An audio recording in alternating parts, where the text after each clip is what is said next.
The reputation may be undeserved, but as surgeons, at the edge of life, BBC Two reminded us, a touch of irreverence goes hand in hand with the job.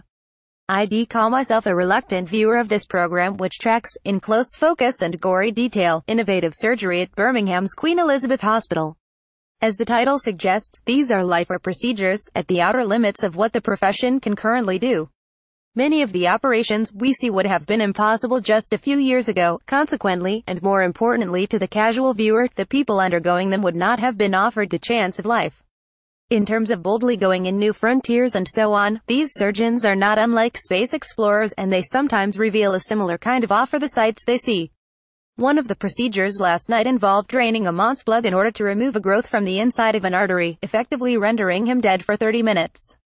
Despite being an obvious man of science, the surgeon Rupesh Bhatt spoke of it later in almost spiritual terms, of gazing down at a beating heart and stopping it, then bringing life back again with his hands.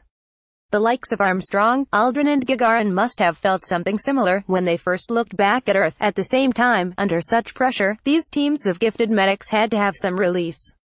Operating on another patient, who was slowly being suffocated by an enormous internal tumor, they quipped she had an alien called George inside her. "Are we all going to the plow?" said one of the team, after several hours of tense, precise work.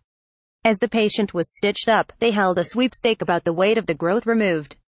With that curious, slightly gruesome tone some doctors have, surgeon Sam Ford said it was the same weight as his 5-year-old son.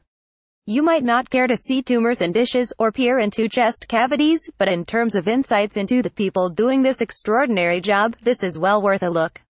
Just don't try and eat your dinner while you're doing it. Why do people in TV dramas keep running when they're being chased?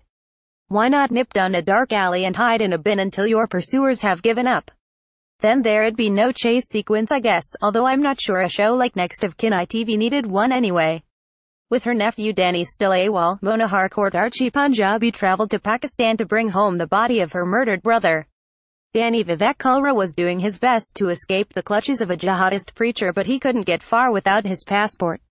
In an admirable twist, as Mona was reunited with the troubled lad, she was shot by the heavies hired by the British consulate to look after her. Who was on whose side, you wondered, not just out there, but back in London, as the police used dirty tactics to try and link Mona's family to terrorism.